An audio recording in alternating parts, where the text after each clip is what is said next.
우리 역사상 여왕은 3명이 있었습니다. 선덕여왕과 진덕여왕, 그리고 진성여왕입니다. 이 3명의 여왕에게는 공통점이 있습니다. 모두가 신라에서 탄생했다는 것입니다. 이 신라와 같은 시기인 고구려나 백제에서는 여왕이 즉위한 일이 없었고, 또 훨씬 후대인 고려나 조선에서도 여왕은 나타나지 않고 있습니다. 이렇게 우리 역사에서 여왕이란 존재는 아주 특이한 존재였기 때문에 실제의 인물이라기보다는 뭔가 전설상의 인물처럼 느껴지기도 합니다. 그러나 우리 역사에 있어서 여왕은 분명히 있었고 지금도 그 흔적은 남아 있습니다. 왜 신라에서만 여왕이 탄생했던 걸까요? 그리고 이 땅에서 여왕의 존재란 우리 역사에서 무엇을 의미하는 것일까요? 베일에 쌓여있는 신라의 여왕들, 역사 스페셜 오늘 이 시간에는 신라에서만 여왕이 탄생했던 그 이유를 하나하나 풀어보도록 하겠습니다.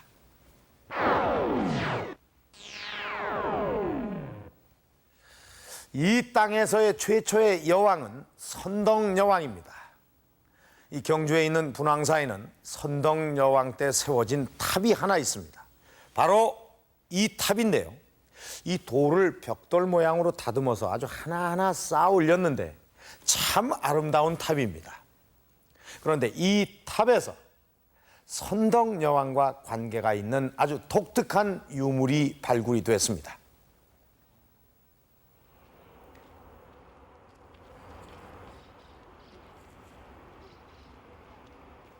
(634년) 선덕여왕 3년에 창건된 분황사.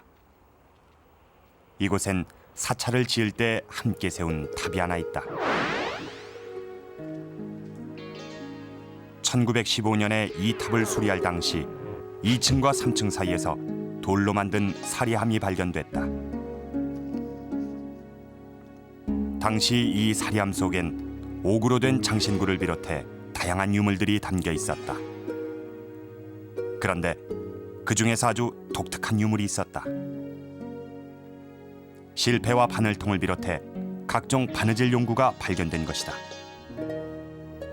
사리함에 담겨 있던 이러한 유물들은 사리를 봉안할 때 탑을 세운 사람의 소망을 담아 사리와 함께 넣은 공양품이다. 일반적으로 사리 공양품은 불교와 직접적인 관계가 있는 유물을 넣는다.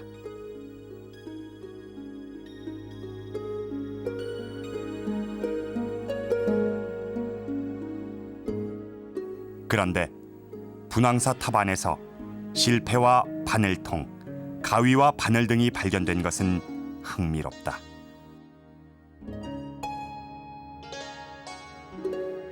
무엇보다도 눈길을 끄는 것은 금바늘과 은바늘이다. 이러한 바늘은 이전엔 어디에서도 볼 수 없었던 사리공양물이다.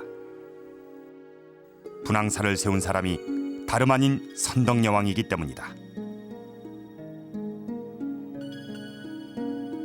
금이라든지 은이라는 재질은 그 일반인들이 사용하던 그런 용품이라기보다는 좀 더 왕실 용품에 가까운 그런 성격을 나타냅니다.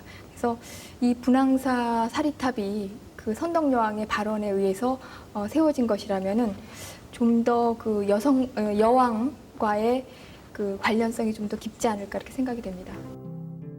이러한 유물이 여왕을 상징하는 것이라고 하면 사찰의 이름도 예사롭지 않다. 분황사, 향기로울 분 황제의 황, 향기로운 황제의 사찰이란 뜻이다. 사찰의 이름 자체가 여왕을 상징하고 있다. 선덕여왕 3년 봄에 연호를 인평이라 하고 분황사를 세웠다.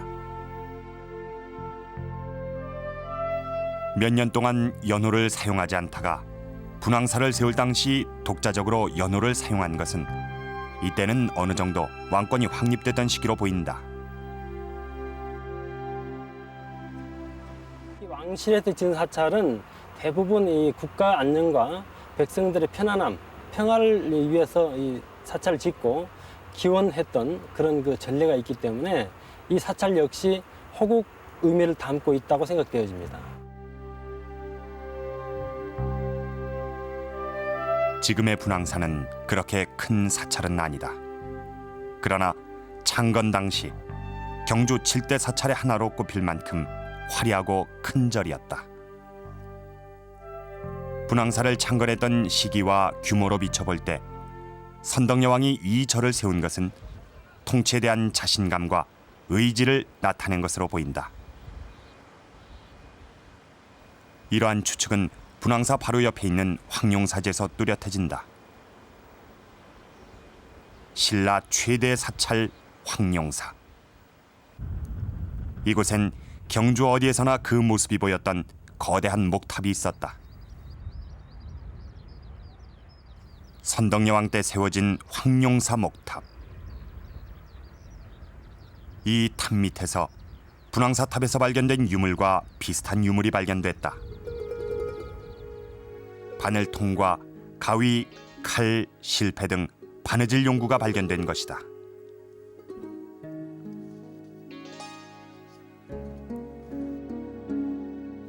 신라 최고의 탑에서 이러한 유물이 발견된 것은 분황사 탑에서 나온 금바늘의 수수께끼를 푸는 열쇠가 될 것이다. 황룡사 탑의 성격은 삼국유사에 뚜렷하게 기록돼 있다. 이 탑은 신라가 천하의 중심이 되고자 하는 뜻을 담고 있는데 그것은 탑을 9층으로 하고 층마다 의미를 둔 것에서 찾을 수 있다. 9층은 각각 일본과 중화, 5월과 말갈 등 주변의 9개 국가를 의미한다. 이것은 신라의 국적을 물리쳐서 나라를 지키려는 뜻이다. 황룡사탑은 신라를 세상의 중심국으로 세우고자 했던 선덕여왕의 기원 그 자체이기도 했다.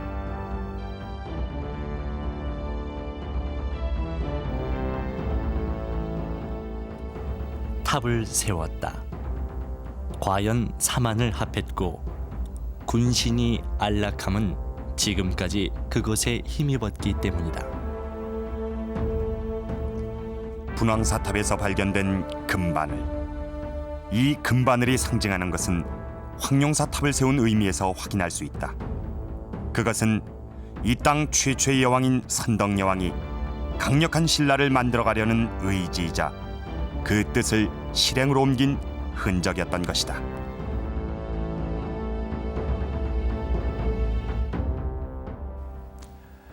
선덕여왕 때 세워진 황룡사 9층탑. 이 탑은 그 규모만 엄청난 것이 아니라 이 주변에 있는 9개의 나라를 물리치고 통일을 이룩하려는 선덕여왕의 염원이 깃들어 있는 그런 탑입니다. 이 땅에서 최초로 여왕이 된 선덕여왕. 그래서 우리는 궁금한 점이 한두 가지가 아닙니다. 이 선덕여왕에 대해서는 그 이야기들이 많이 전해져 오고 있는데 그 중에 하나, 이 선덕여왕의 외모나 성품 등을 알 수 있는 그런 이야기가 하나 있습니다. 바로 이 지귀라는 남자의 이야기입니다. 이 평소에 여왕을 사모하던 이 지귀는 이 선덕여왕이 영묘사에 온다는 이야기를 듣고 이 영묘사 탑에서 여왕을 기다립니다. 여왕을 기다리다 이 깜빡 잠이 든 지귀. 그 사이에 여왕이 왔다 가면서 이 지귀의 이야기를 듣고 자신의 팔찌를 두고 가게 됩니다. 이 잠에서 깨어난 지귀는 이 여왕의 팔찌를 보고 심장이 불타올랐다고 합니다. 그 불에 이 탑이 불타고 또 영묘사까지 불탔다고 합니다. 이 여왕이 끼었던 팔찌라면은 아마 이 정도는 되지 않을까 싶습니다. 어떻습니까? 이런 이야기를 들으면 대부분의 사람들은 그 여왕이 대단히 미인이었을 거라고 상상을 하실 겁니다. 또 이렇게 팔찌를 두고 간 것으로 봐서 이 성품 또한 아주 자상할 것으로 추측할 수가 있습니다. 여왕은 과연 어떤 사람이었을까요? 또 몇 살 때 왕위에 올랐던 것일까요? 여왕이 어떻게 왕위에 오를 수 있었는지 즉위 당시의 나이를 알아보도록 하겠습니다. 대구 팔공산에 있는 부인사. 이곳엔 선덕여왕을 기리기 위해 세워진 숭모전이 있다. 지금까지도 그 공덕이 추앙되고 있지만 이 선덕여왕에 대해선 베일에 쌓여 있는 부분이 많다. 특히 몇 살에 왕위에 올랐는지 아무런 기록이 남아있지 않다. 선덕여왕의 집안을 살펴보면 아버지 진평왕에겐 아들이 없었다.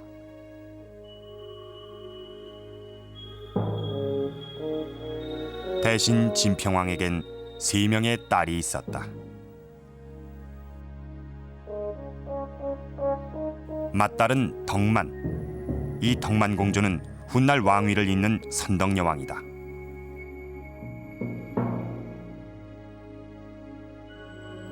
둘째 딸 천명은 태종 무열왕이 되는 김춘추의 어머니다. 막내딸 선화공주는 훗날 백제 무왕과 결혼하는 인물이다. 선덕여왕의 나이를 풀 수 있는 실마리는 아버지 진평왕의 재위 기간에 있다. 진평왕은 무려 53년 동안 통치한다. 그렇다면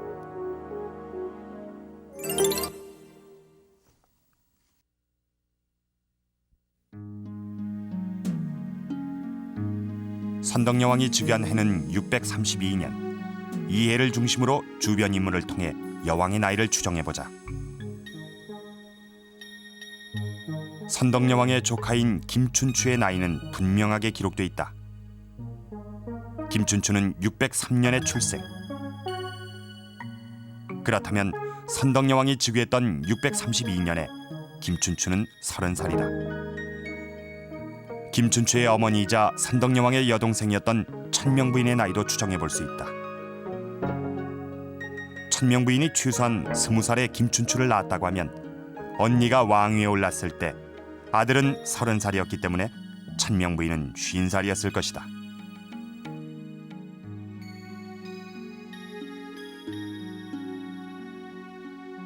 여기에서 천명부인의 언니인 선덕여왕의 나이가 밝혀진다.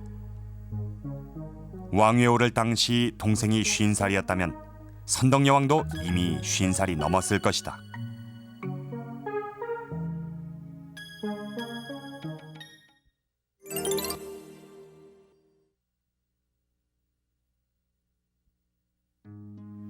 삼국사기에선 선덕여왕이 결혼했다는 흔적을 찾아볼 수 없지만 삼국유사에는 선덕여왕이 결혼을 했고 결혼한 남편의 이름까지 나온다.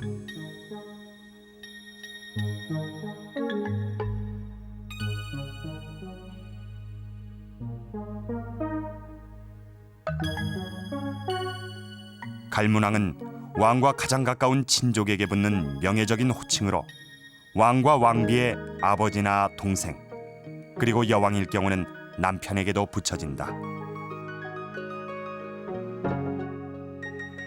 선덕여왕의 남편 갈문왕. 음자를 단서로 선덕여왕의 남편을 추측할 수 있다. 음이란 글자는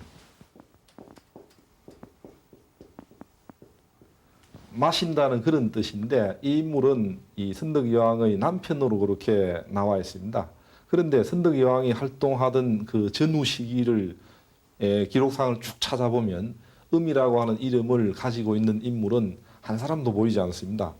그러나 음이란 글자와 유사한 글자는 찾아낼 수가 있습니다. 그 글자로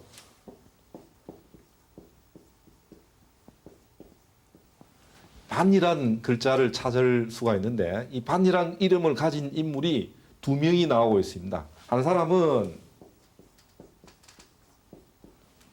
백반이라고 하는 인물이고 또 다른 한 사람은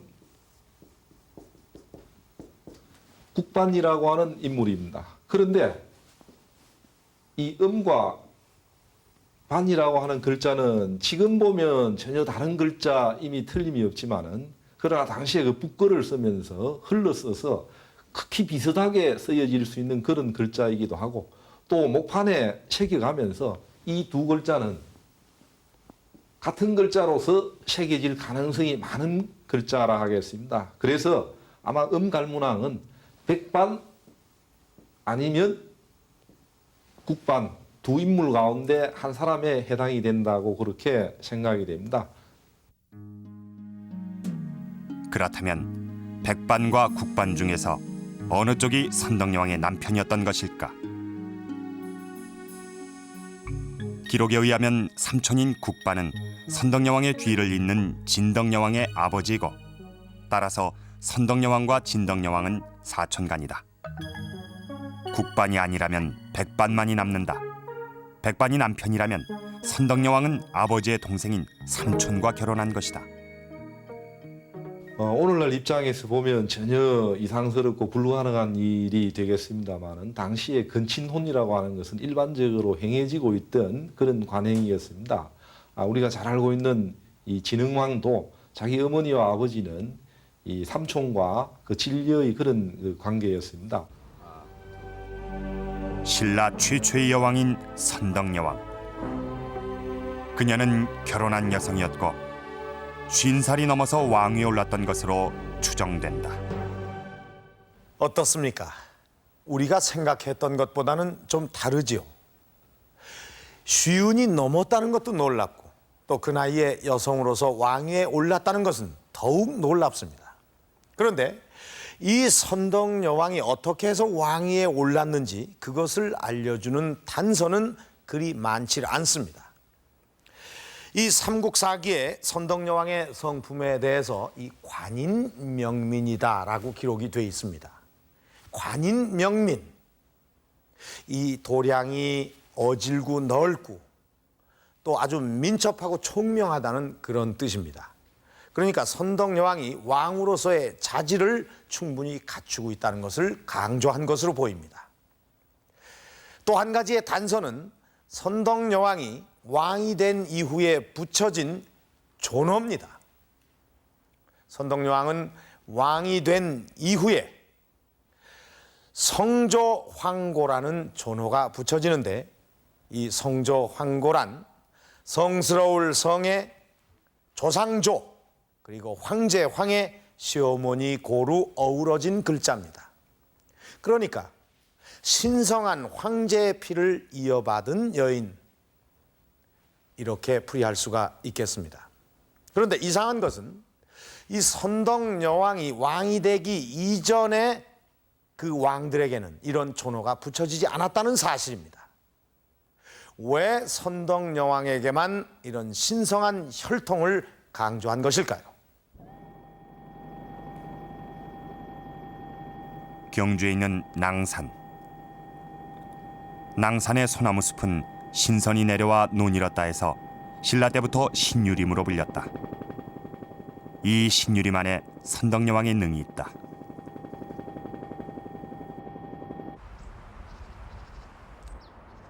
신라 최초의 여왕. 선덕여왕은 어떻게 왕위에 오를 수 있었을까? 신라의 왕위 계승을 살펴보면 사위가 왕이 된 일이 많이 발견된다. 신라에서만 5명의 사위가 왕위에 올랐고 통일신라에서도 3명의 사위가 왕으로 즉위한다. 사위뿐만이 아니라 외손자도 왕이 될 수 있었다. 이렇게 신라는 남자 쪽에서만 왕위를 이은 것이 아니라 여자 쪽에서도 계승할 수 있었던 것이다.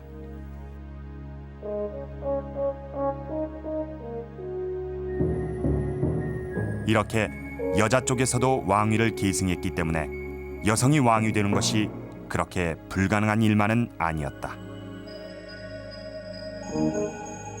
그러나 여성이 직접 왕이 된 일은 최초의 일이었기 때문에 선덕여왕이 왕위에 오르기 위해서는 몇 가지 명분이 필요했을 것이다. 당시 선덕여왕이 왕위를 계승한 것은 성골 남자가 없었기 때문이라고 기록돼 있다. 성골은 일반적으로 왕이 될 수 있는 왕족 계층을 말한다. 고대 사회는 특수한 신분 사회이기 때문에 각 신분들은 자기의 입장을 강화 내지는 그 체면을 세우기 위한 여러 계층의 그런 계급을 강조하기 마련입니다. 그러니까 왕실이나 특권층은 그들의 우월한 배타적인 신성성을 강조하는 제1신분층을 말하자면 인도의 브라만 계급 마냥 자기들 스스로 배타적으로 아마 그런 계급을 자칭하지 않았겠는가. 그런데 다른 왕들의 경우 성골이란 것을 굳이 밝힌 적이 없는데 선덕여왕 때만 유독 이 성골을 강조한 이유는 무엇인가? 성골 남자가 없다는 것을 강조해야만 성골 여자가 왕위에 오를 수 있는 어떤 명분을 축적할 수 있기 때문이라고 생각을 합니다.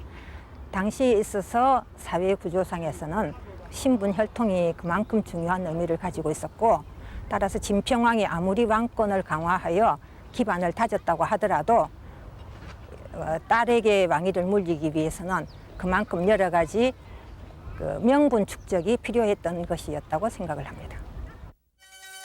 또 한 가지 이유는 당시 일본의 상황에서 찾을 수 있다. 선덕여왕이 왕위에 오르기 40년 전에 이미 일본에선 최초의 여성 천황인 스이코 천황이 탄생한 것이다. 이 천황이 즉위했을 때 신라는 진평왕대였는데 그 진평왕대의 신라와 일본 간에는 아주 많은 교류가 있었습니다. 신라에서 일본에 불상도 보내기도 했고, 그다음에 뭐 까치도 보냈고, 그다음에 사신도 파견해가지고 그 일본 조정에 갔다 왔습니다. 그래서 거기 갔다 온 사신들이 돌아와서 일본에 여자 천황이 있다는 것을 갖다가 그 진평왕한테 이야기했을 것이고, 진평왕은 아마도 여기서 힌트를 얻어서 자기 자신의 그 후계자로서 그 여왕을 생각했을 것이라고 생각합니다. 이런 일본의 상황과 진평왕의 뜻이 맞았다고 해도 전통적으로 귀족의 입김이 센 신라에서 여왕의 계승을 지지하는 세력이 없었다면 선덕여왕의 탄생은 불가능했을 것이다. 당시 여왕을 옹립했던 대표적인 세력은 훗날 태종무열왕이 되는 김춘초와 김유신이었다. 선덕여왕이 왕위에 오르고 자신의 뜻을 펼쳐 통치할 수 있었던 것은 이렇게 여왕을 뒷받침했던 세력이 있었기 때문이다. 그렇다면 당시 김춘초와 김유신이 여왕을 지지한 이유는 무엇일까? 김춘추와 김유신이 선덕여왕을 지지하게 된 것은 두 사람 다 비슷한 배경을 가지고 있기 때문입니다. 김춘추는 자기 할아버지인 진지왕이 진골 귀족들의 그 반발을 받아가지고 귀족 회의인 화백에 의해서 폐위가 결정되어서 왕위를 쫓겨났던 그런 인물이었습니다. 그에 따라서 김춘추는 자연히 진골 귀족들의 반발을 할 수밖에 없었던 거죠. 한편 이 김유신도 역시 마찬가지인데, 김유신은 금강가야의 귀족의 후예였습니다. 그런데 금강가야가 멸망하고 난 뒤에 신라 진골 귀족으로 편입이 되었지만은 보수적인 진골 귀족들로부터 상당히 배척을 당했고 또 결혼하기가 상당히 어려웠던 그런 입장에 있었습니다. 자연히 김춘추와 김유신은 의기투합을 할 수밖에 없었던 것이고, 그에 따라 가지고 진골 귀족들에 저항하기 위해서 선덕왕을 옹립하고 지지했던 것이라고 그렇게 생각이 됩니다. 이렇게 여왕을 강력하게 뒷받침하는 세력이 등장하고 여자 쪽에서도 왕위를 이을 수 있었던 특성 때문에 최초의 여왕인 선덕여왕이 탄생할 수 있었던 것이다. 신라와는 달리 이 고구려나 백제에서는 딸이 왕위를 잇는 일은 단 한 번도 없었습니다. 또 그뿐만 아니라 신라에서처럼 이 사위나 외손주로서 왕위를 계승하는 일도 없었습니다. 이 여성의 가계에서 왕이 나타나고 또 여왕이 탄생하는 그런 일은 유독 신라에서만 있었던 일입니다. 왜 그랬던 것일까요?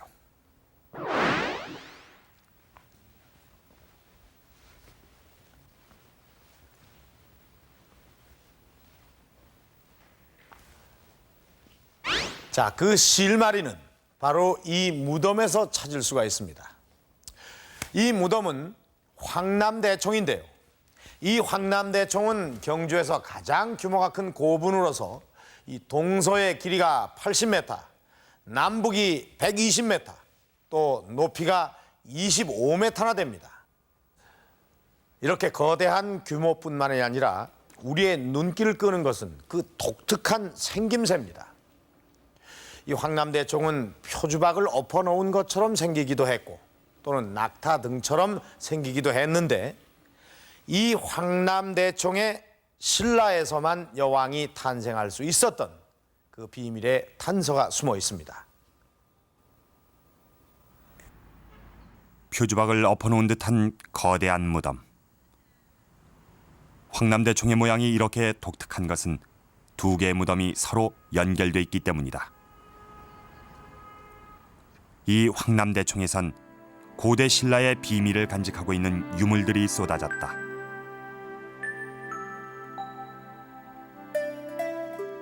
특히 북쪽 무덤에선 수천 점의 장신구가 출토됐는데 그 중에서도 가장 화려한 것은 순금으로 만들어진 이 금관이다. 고곡과 각종 장식이 완벽하게 조화를 이루고 있는 금관. 당시 이렇게 화려한 금관을 썼던 사람은 누구였을까?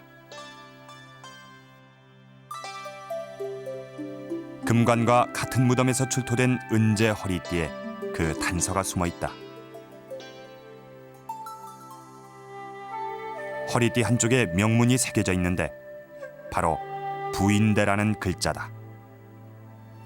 이것은 북쪽 무덤의 주인이 여성이었음을 알려준다.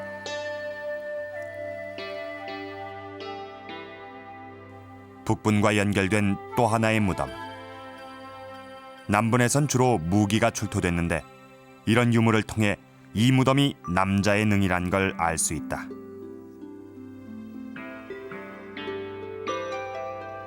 남분에서도 금관이 출토됐다.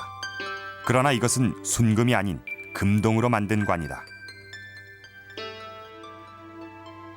금동관 이외에 은관도 출토됐는데 여자의 무덤에서 나온 금관에 비하면 장식도 단순하고 규모도 작은 편이다.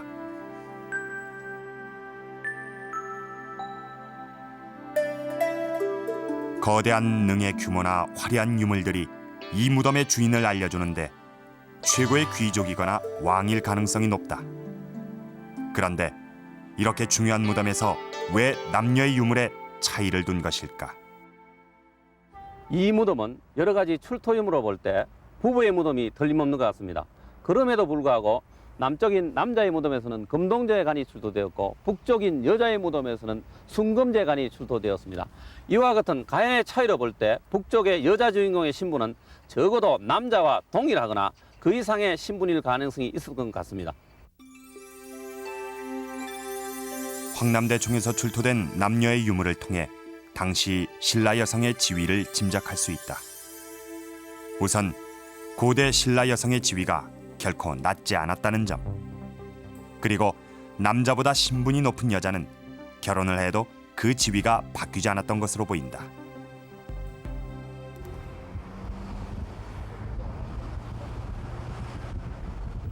경주의 선도산. 이 선도산에서 당시 신라 여성의 지위를 알려주는 또 다른 흔적을 발견할 수 있다.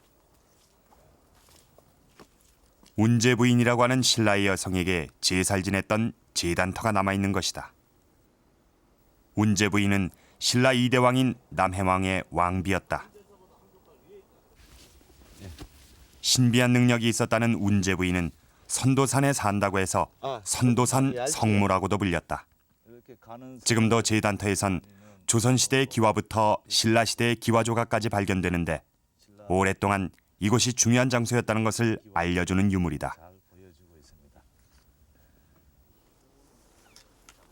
이 선도산 성모가 얼마나 추앙받아 온지에 대해서는 삼국유사나 조선왕조 시대 때 편찬된 동경작기를 보면 제사관계 기술이 바로 천벌에 나타날 만큼 아주 중요하게 다루어지고 있습니다. 그 중에서도 구체적으로는 진평왕 때의 그 어떤 비구니가 절을 지으려고 할 때 그 영험으로 도와주는 그런 기록도 있고. 이런 운제 부인뿐만이 아니라 당시 신라에서는 박혁거세의 부인인 아령 부인, 박재상의 부인인 치술 부인도 국신으로 섬겼다. 이렇게 여성을 국신으로 숭배했던 이유는 무엇일까? 일반적으로 고대 사회에서는 아이를 낳을 수 있는 여성 그 자신이 바로 풍요와 다산의 상징이었습니다. 바로 이런 이유 때문에 어떤 때는 여성이 신모가 되기도 하고 또 어떤 때는 제사를 주관하는 제사장의 역할을 담당하기도 했던 것입니다.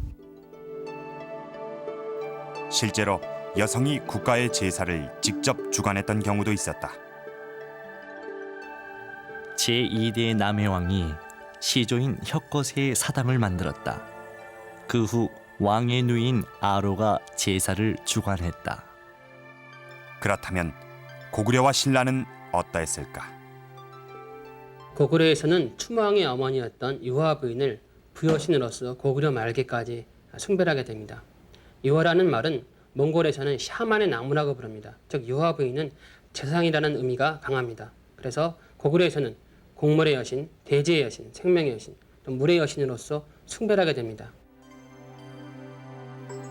이렇게 여성을 신으로 숭배하던 전통은 백제에서도 발견된다. 고구려 추모왕의 부인인 소선호는 자식들과 함께 백제를 세우는 데 큰 힘을 쏟았다. 나의 어머니는 당신의 재산을 기울여서 국가를 세우는 데 큰 도움을 주셨다. 그 공로가 하늘과 같다. 이런 소선호가 죽자 백제에선 나라가 위태로워졌다며 도읍을 옮긴다. 그리고 사당을 세운 후에 국모로 숭배한다. 이렇게 세 나라 전부 여성을 국신으로 받들거나 제사장을 지냈던 전통이 남아 있었던 것은 고대 사회에서 여성의 신분이 결코 낮지 않았다는 것을 알려준다. 그러나 고구려와 백제에서는 이러한 전통이 초기까지만 이어진다. 그렇다면 유독 신라에서만 여성을 숭배한 전통이 오랫동안 남아 있었던 이유는 무엇인가? 고구려 백제의 경우에는 중국의 영향과 선진 문물의 수용을 빨리 받아들이다 보니까 그런 전통이 점차 흐려졌고, 신라의 경우에는 지정학적 조건으로 선진 문물을 수용하기 어려웠기 때문에 그런 어떤 전통 문화가 강인하게 오랫동안 존속했던 것으로 봅니다. 그런 점은 불교 문화의 수용이나 유교의 수용에 있어서도 고구려나 백제보다 뒤늦었다는 점에서도 그런 부분이 확실하게 드러나겠습니다.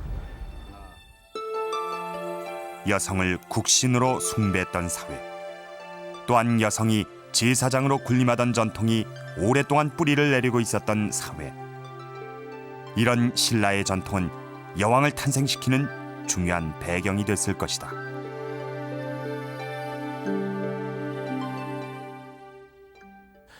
신라 사회는 대대로 여성을 신성시하는 전통을 가지고 있었다는 것을 알 수 있습니다. 그렇다면 이 일상생활에 있어서의 여성의 지위는 과연 어떠했을까요? 자, 여기에 있는 이 바위는 경상남도 울산군 강동면 천전리에 있는 바위입니다.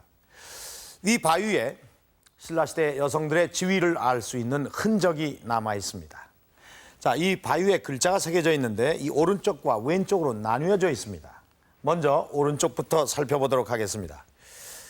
자, 이 오른쪽에 보면은 을사년에 이 사탁부 소속의 갈문왕이 놀러 왔다. 근데 그와 함께 온 아름다운 누이 동생이 있는데 어사추열왕 왕이다.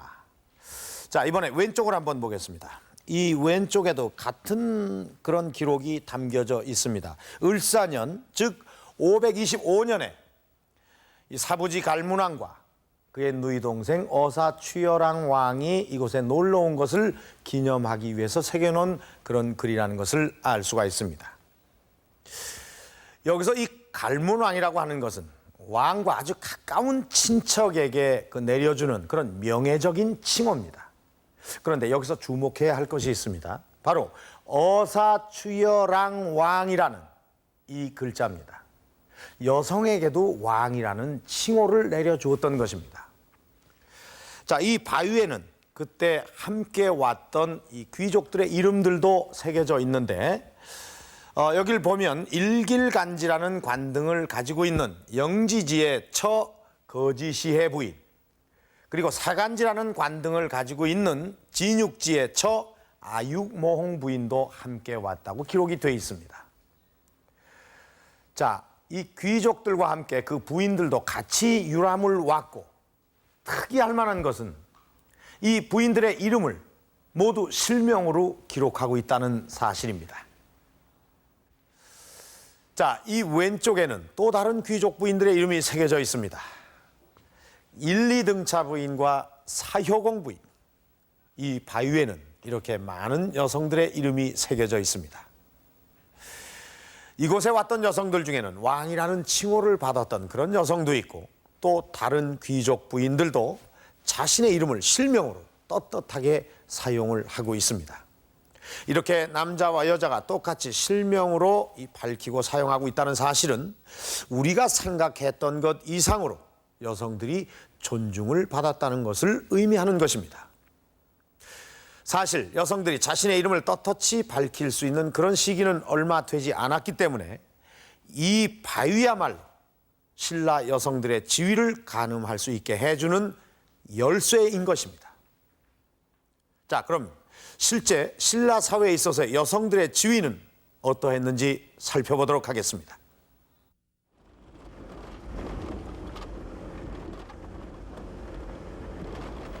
예나 지금이나 경제력은 지위를 나타내는 척도다.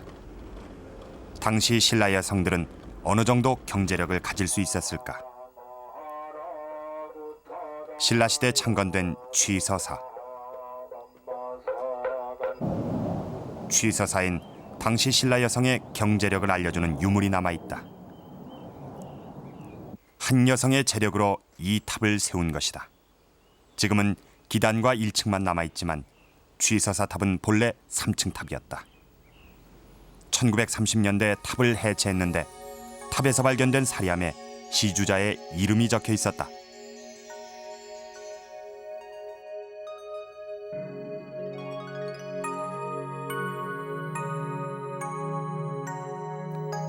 (867년) 이찬 김령중의 딸 명단이 봉화 취서사의 불탑을 조성할 때 재산을 시주했다. 기계가 좋은 시대에 조성을 해도 좀 어려운데 당시에 이런 탑을 조성했다는 것은 조성하기도 어렵거니와 아마 상당한 그런 재력가가 아니면 감히 엄두도 못 낼 그런 불사관이었겠나 그런 생각이 듭니다. 이찬이란 고위 관직자의 딸이긴 했지만 당시 명단에겐 상당한 재산이 있었고 그 재산으로 지금의 사회활동에 해당하는 시주를 한 것으로 보인다. 당시 여성에게 재산이 있었고 그 재산을 본인 스스로 처분한 예는 많이 발견된다. 지금도 빼어난 자태를 자랑하는 가랑사 석탑. 동탑과 서탑이 한 쌍을 이루는 이 탑을 세울 때도 여성의 경제력이 뒷받침됐다는 기록이 남아있다. 가랑사의 두 탑이 1017년 창건되었는데 생질과 누나, 누이 동생 이 세 사람의 힘으로 세워졌다. 이렇게 당시 신라에서는 남성과 여성 양쪽 모두가 경제력을 가질 수 있었던 것이다. 상속은 어떻게 이루어졌던 것일까?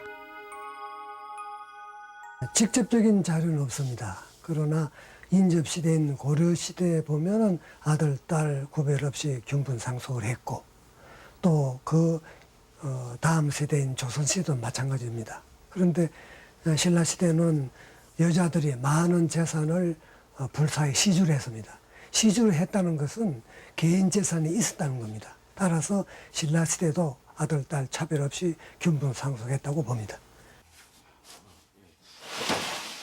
이런 상속만으로 경제력이 보장됐던 것일까? 신라시대에 만들어진 이 기와들은 당시 신라 여성의 경제력이 어느 정도였는지 실마리를 제공한다. 신라시대의 기와 중엔 이렇게 삼배 자국이 남아있는 것들이 많다. 이것은 기와를 구울 때 서로 달라붙지 않도록 안쪽에 삼배를 깔고 굽는데 굽고 나면 이렇게 선명하게 자국이 남는 것이다. 기와마다 이런 삼배를 이용했다면 당시 신라에서는 삼배를 대량으로 필요로 했을 것이다. 고대 사회, 삼배를 비롯해 직물을 생산하는 일은 대대로 여성의 몫이었다. 신라시대 벽화는 남아있지 않지만 같은 시기에 그려진 고구려 벽화에서 여성이 배를 짜는 모습을 확인할 수 있다.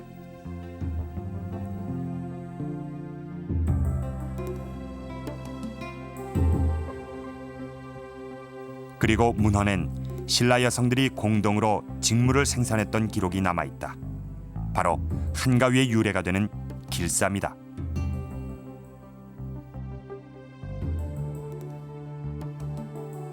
왕이 육부를 정하고 이를 둘로 나누어 왕녀로 하여금 각각 분해의 여자를 거느리고 매일 아침 일찍이 대부의 뜰에 모여 밤늦게까지 길쌈을 했다.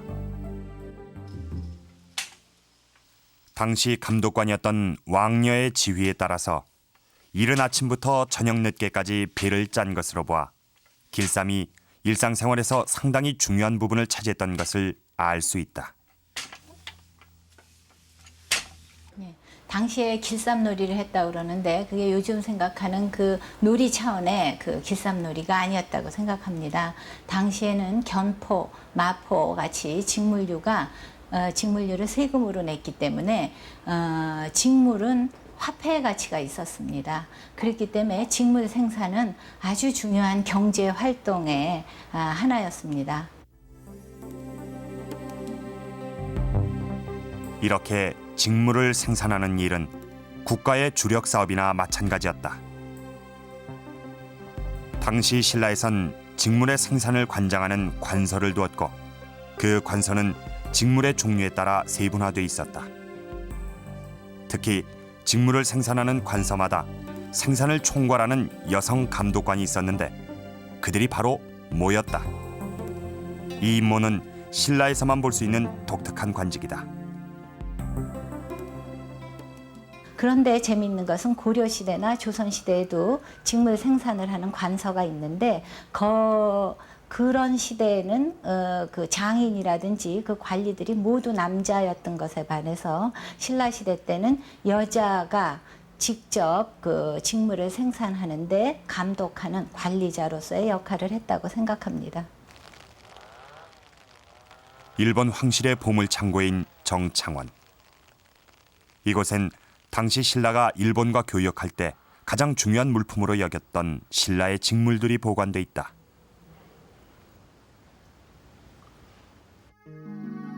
그 중에서 신라에서 수출했던 양탄자가 남아있는데 이 양탄자 끝에 달려있는 꼬리표에는 흥미로운 글자가 새겨져 있다. 자초랑떼. 이 글자는 무엇을 의미하는 것일까?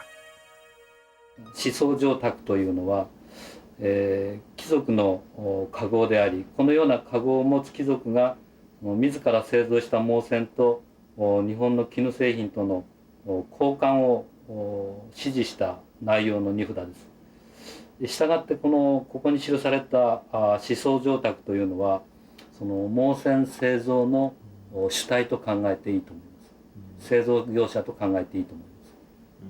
この思想上卓という貴族の家号についているこの上南という文字の意味ですけれども、韓国古代の資料によりますとこの南という文字はですね、貴族の娘、特に王女、公主を意味する文字の用例として出てまいります。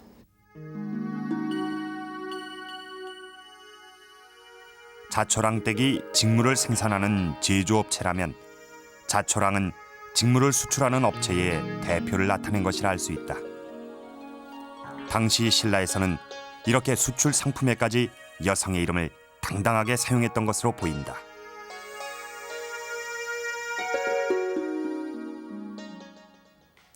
이렇게 신라 사회의 여성들은 집안에만 갇혀있던 그런 여성들이 아니었습니다.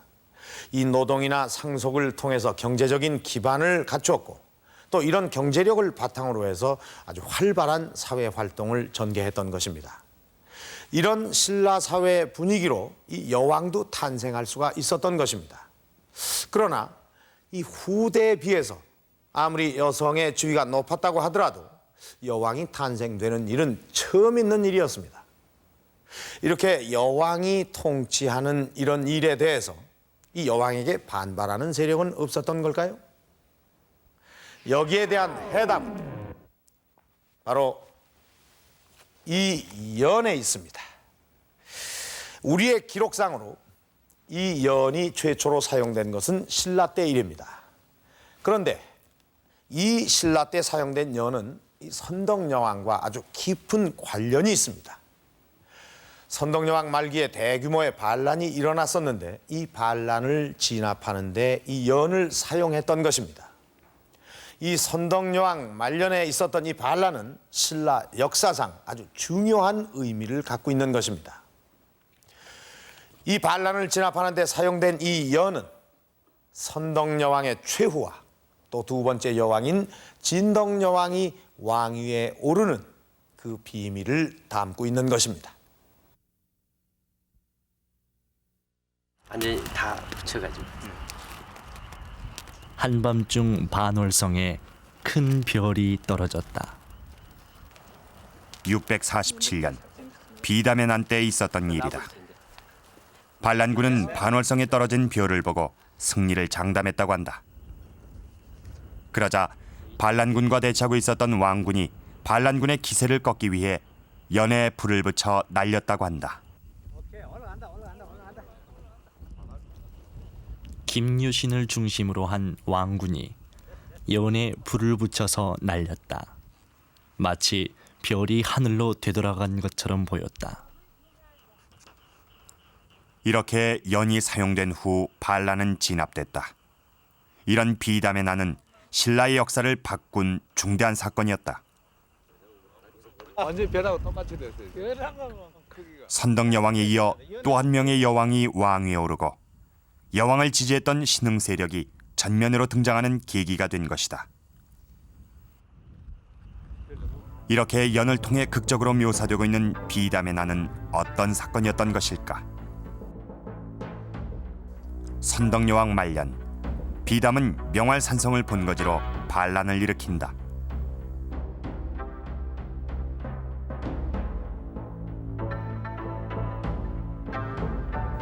현재 발견된 성곽의 둘레는 4.5km.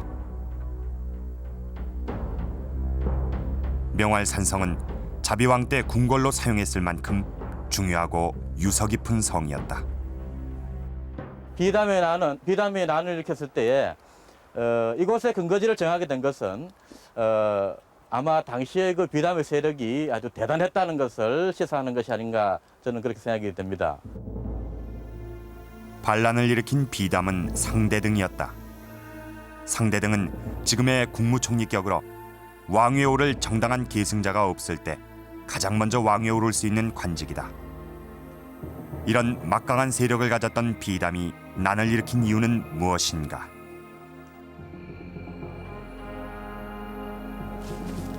반란 당시 내세운 명분은 여주 불능 설리, 여왕의 통치를 따를 수 없다는 것이었다. 사실 이것은 이미 4년 전에 당태종이 제기했던 명분이기도 했다.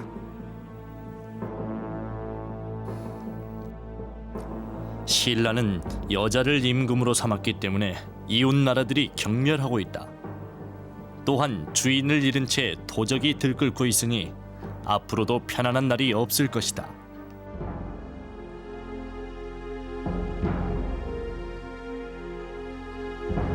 당시 신라는 여왕에 대해서 별다른 반감을 가지고 있지 않았던 사회였다.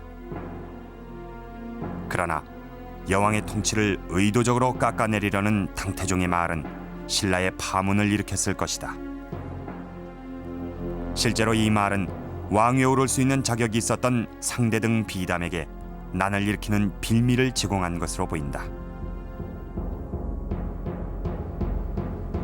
이 반란의 와중에 선덕여왕이 죽는다.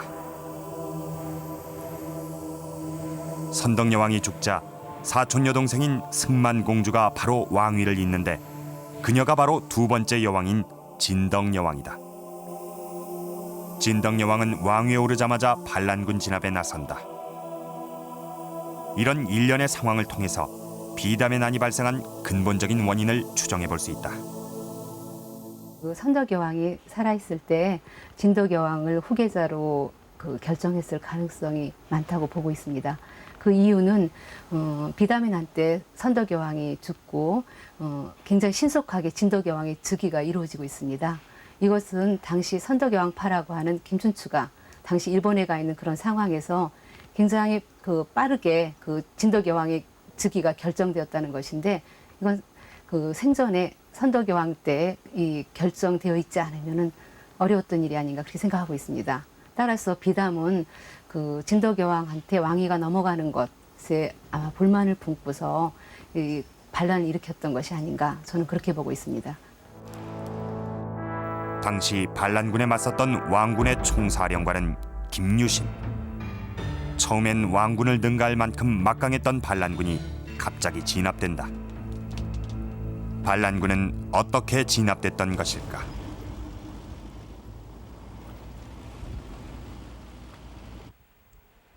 수세에 몰렸던 김유신이 난을 진압할 수 있었던 것은 김유신에겐 또 다른 세력이 있었기 때문이다. 경산군 암양면에 있는 이곳은 김유신이 군사들을 훈련시켰던 곳이다. 당시 백제의 국경과 접해 있는 경산은 신라의 최전방 기지였다. 유적의 입지 성격으로 봤을 때는 이 넓은 광장은 군사 훈련을 시킬 때에 기본 동작 제시 훈련 내지는 기본 동작 훈련, 또 마무리 훈련이 이렇게 이루어졌을 것이며, 나머지의 야전 훈련이라든지 기마 훈련, 이런 훈련은 이 주변의 넓은 들판, 이쪽에 넓은 들판에서 이루어졌으라고 생각이 됩니다. 김유신은 암양주의 군주를 역임하면서 이곳의 군사들을 최정예 부대로 훈련시킨다. 그렇다면 김유신이 수세에 몰렸을 때 이곳에서 힘을 지원받았을 가능성이 높다. 김유신을 지지하는 군사력이 아마도 지방에 있던 김유신이 이 군주를 역임했던 압독군의 가장 가까이 있는 경산 지역에 있던 그런 병력이 극기가 동원됨으로써 아마 비담의 난을 진압할 수 있게 된 것이 아닌가, 그렇게 생각이 됩니다. 팽팽한 접전 끝에 비담의 난은 10여일 만에 진압된다.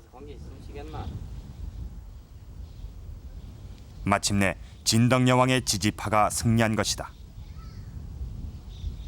이것은 여왕을 뒷받침하면서 세력을 키워나가던 신흥귀족이 전통귀족과의 결전에서 승리한 것이기도 했다.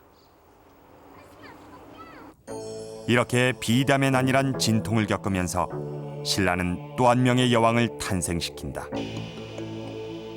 그리고 이 난을 진압하는 데 앞장섰던 김유신을 비롯한 신흥귀족들은 진덕여왕의 절대적인 후원을 받아 정치 일선에 나서고 삼국 통일의 길을 연다. 흔히 우리가 삼국 통일이라 하면은 김춘추나 김유신을 연상하게 되는데, 실제로 그들이 통일의 역군으로 성장하는 데는 여왕 통치의 뒷받침이 있었기 때문에 가능하였다고 볼 수 있습니다.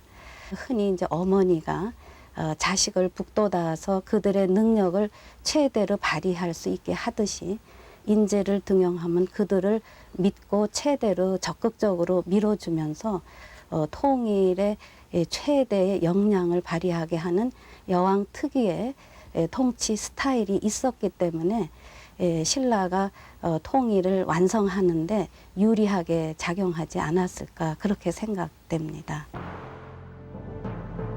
아버지 김춘추의 뒤를 이어 통일을 완수한 문무왕. 문무왕은 긴박한 전쟁 중에도 이 사천왕사를 건립한다. 호국의 상징이었던 사천왕사는 통일을 염원했던 선덕여왕의 뜻을 받들어 여왕의 능 바로 밑에 세워진다. 문무왕은 출전에 앞서 군사들을 이곳에 열병시키고 통일의 의지를 다졌다고 한다. 그리고 얼마 되지 않아 신라는 삼국 통일의 대업을 달성한다.